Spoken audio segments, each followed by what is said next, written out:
Most people assume the Federal Reserve is a government agency. It is not.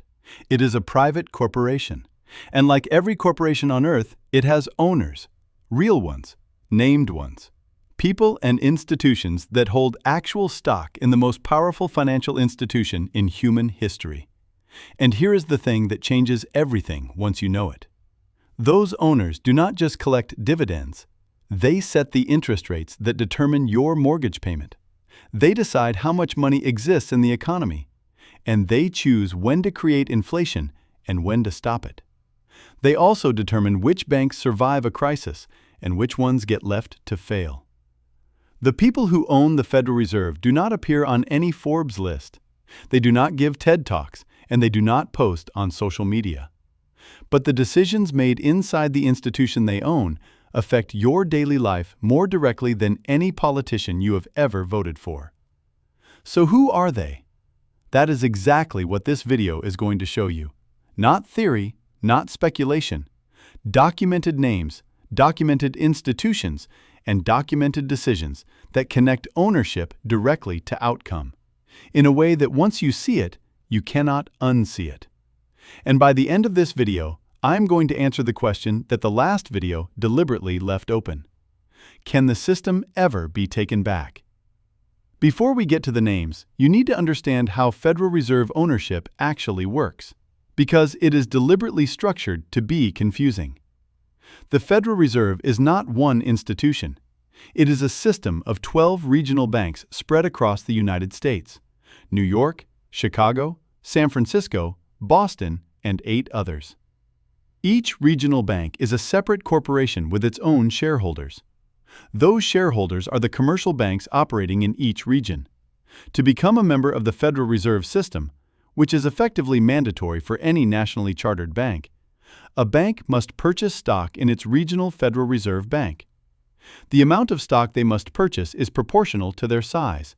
So, the bigger the bank, the more Federal Reserve stock they own. This matters enormously because the 12 regional Federal Reserve banks are not equal. One of them controls everything else. The Federal Reserve Bank of New York, the New York Fed, as it is commonly known, is where the real power sits. It is the only Federal Reserve Bank with a permanent seat on the Federal Open Market Committee, the committee that sets interest rates for the entire country. It is the institution that actually executes the Federal Reserve's market operations, meaning it is the one physically creating and distributing new money. It manages the United States government's gold reserves, and it oversees the largest concentration of financial institutions on Earth. And its shareholders, the banks that own it, are the most powerful financial institutions in the world. The 6 largest shareholders of the New York Federal Reserve are Citibank, J.P. Morgan Chase, Goldman Sachs, Morgan Stanley, Bank of New York Mellon, and HSBC. Read that list again. These are not passive investors clipping coupons. These are the institutions that the Federal Reserve is supposed to regulate. They are simultaneously the regulators and the regulated, the supervisors and the supervised. The institutions setting the rules of the financial system are owned by the institutions those rules are supposed to constrain. This is not a secret. It is publicly disclosed. It simply receives almost no mainstream attention because the implications are deeply uncomfortable for everyone whose job depends on the current system continuing to function. Now we need to go one layer deeper, because the banks that own the Federal Reserve are themselves owned by someone. Major financial institutions are publicly traded companies, meaning their ownership is theoretically spread across millions of shareholders. But in practice, large institutional investors hold controlling stakes, and when you trace those controlling stakes, the same names appear at the top of every major bank's shareholder register: BlackRock, Vanguard, State Street. These 3 asset management firms collectively manage over $25 trillion in assets. To put that in perspective, the entire GDP of the United States is approximately $27 trillion. These 3 firms manage wealth equivalent to nearly the entire annual economic output of the most powerful country on Earth. And they are the largest shareholders in virtually every major bank in America simultaneously. BlackRock is the largest shareholder in J.P. Morgan Chase. It is also the largest shareholder in Bank of America, and it is also the largest shareholder in Wells Fargo, Citigroup, and Goldman Sachs. Vanguard is the largest shareholder in BlackRock. This is the part where most people stop and ask, wait, is that even legal? One company owning controlling stakes in every major competing bank simultaneously? The short answer is that it exists in a regulatory gray area that has never been seriously challenged, partly because the institutions that would need to challenge it are themselves owned by the same shareholders.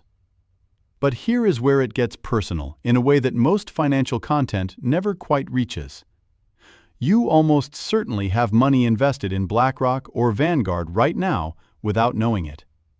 If you have a pension fund, a 401k, an index fund, or any kind of managed investment account, there is a very high probability that a portion of that money is managed by one of these firms, which means you are, in a very small and indirect way, a shareholder in the institutions that own the banks that own the Federal Reserve. The difference is that your stake gives you no influence over anything. Theirs gives them influence over everything. Ownership of the Federal Reserve is not just a structural curiosity. It has direct, measurable, documented consequences for how the institution behaves, and for who benefits when it acts. Let's walk through 3 specific moments where the connection between ownership and outcome is impossible to ignore. The first is 2008. When the financial crisis hit, the Federal Reserve responded by doing something it had never done before at that scale. It created trillions of dollars in new money and used that money to purchase toxic assets from failing banks, effectively transferring the losses from the bank's balance sheets onto the Federal Reserve's balance sheet, and ultimately onto the public. Which banks received the most benefit from this intervention? The largest ones. The ones with the most Federal Reserve stock. J.P. Morgan Chase received assistance that allowed it to acquire Bear Stearns and Washington Mutual at effectively zero cost, emerging from the crisis larger and more powerful than it had entered it.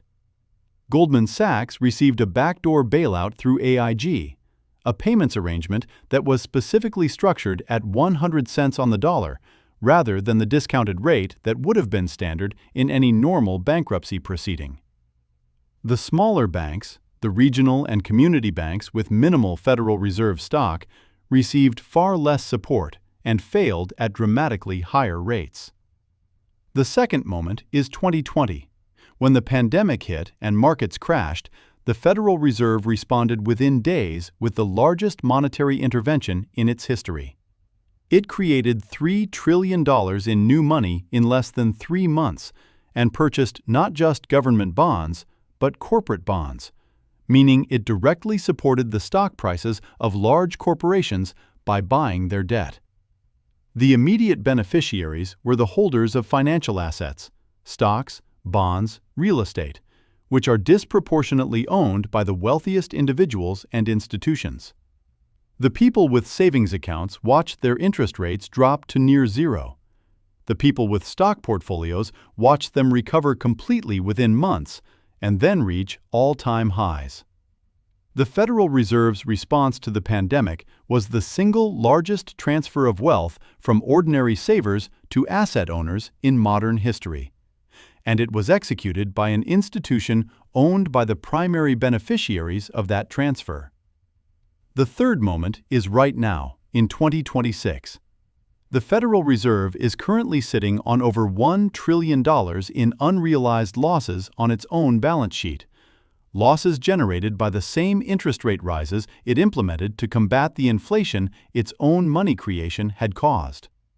It is technically insolvent by the accounting standards it applies to the banks it regulates. The response to that insolvency, more money creation, more inflation, more asset price support, will once again transfer wealth from savers to asset owners. Once again, the primary beneficiaries will be the institutions whose ownership of the Federal Reserve gives them advanced knowledge of and influence over those decisions. This is not conspiracy. This is the documented, repeating, mathematically inevitable consequence of allowing the institutions that benefit from monetary policy to own the institution that sets it. The story of the Federal Reserve is not just the story of who built it and who owns it. It is also the story of the people who understood what it was and tried to stop it. Because that history tells you something important about how deeply embedded this system actually is. Andrew Jackson destroyed the Second Bank of the United States in the 1830s. He understood that a privately owned central bank was incompatible with democratic governance, and said so explicitly and repeatedly. His victory lasted 70 years before Jekyll Island reversed it.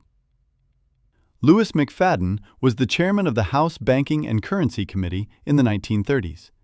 He spent years publicly documenting what he called the criminal conspiracy behind the Federal Reserve, naming specific individuals, specific transactions, and specific mechanisms. He survived 2 assassination attempts before dying suddenly of a heart attack in 1936 at the age of 60. His documented testimony before Congress remains publicly available and almost entirely unread. Wright Patman was a Texas congressman who spent 40 years attempting to pass legislation requiring a full audit of the Federal Reserve. He introduced the bill in every congressional session from 1941 until his death in 1976. It never passed. Ron Paul introduced the Audit the Fed bill in Congress repeatedly from 1983 onward. In 2012, it passed the House with a majority of 327 to 98, a genuinely remarkable bipartisan result.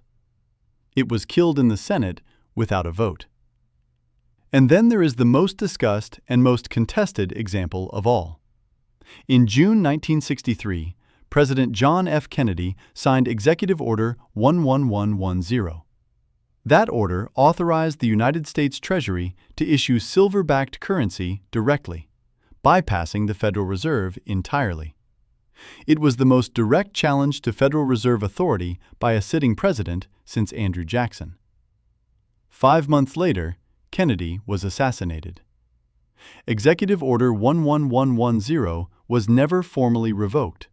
It was simply never acted upon again after November 22, 1963.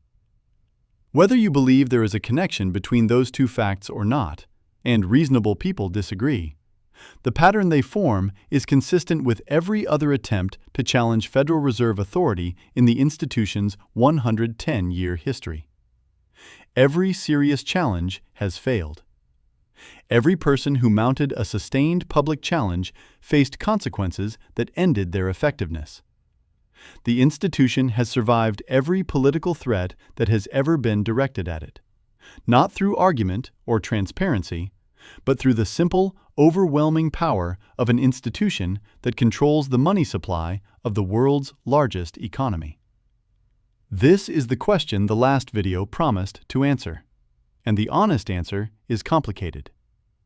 Technically, yes, the Federal Reserve was created by an act of Congress. It can be restructured, reformed, or abolished by an act of Congress.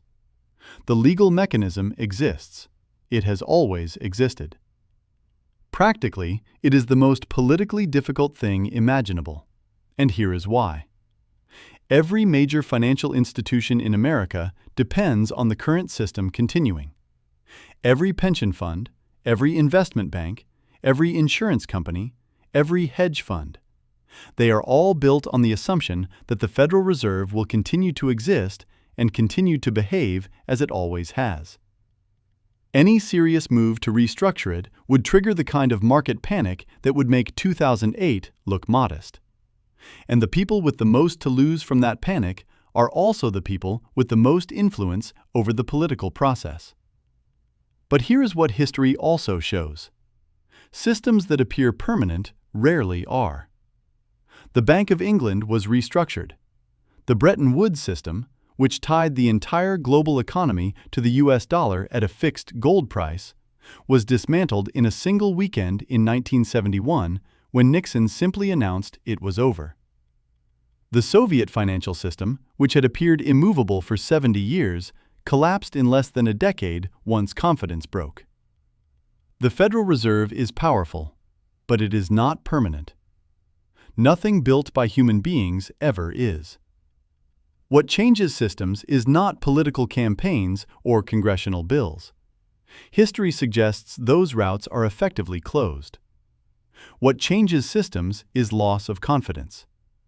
When enough people understand what the system actually is, how it actually works, and who it actually serves, the consensus that keeps it functioning starts to fracture. That fracture has already begun. The audit movement, the rise of alternative currencies, the growing mainstream discussion of topics that were fringe a decade ago. These are not solutions, but they are the early symptoms of a system whose legitimacy is quietly eroding. And legitimacy, once lost, is almost impossible to restore. So here is where we are. The Federal Reserve is owned by the largest banks in America. Those banks are owned by 3 asset management firms that collectively control wealth equivalent to the entire U.S. economy. And those firms are the primary beneficiaries of every major Federal Reserve intervention in living memory. This is not theory. It is documented. It is disclosed. It is publicly available to anyone willing to look. The men who met on Jekyll Island in 1910 built something that has survived every political challenge, every economic crisis, and every reform movement thrown at it for over a century. They built it to last, and it has. But they built it on one thing that no institution can manufacture indefinitely: trust. And trust, once you understand what you are actually trusting, is a choice. If this series has given you a framework that most financial content refuses to provide, subscribe. Because the next video asks the question that naturally follows from everything we have covered across these 3 videos. If this system was built deliberately, sustained deliberately, and protected deliberately, what were they actually trying to build?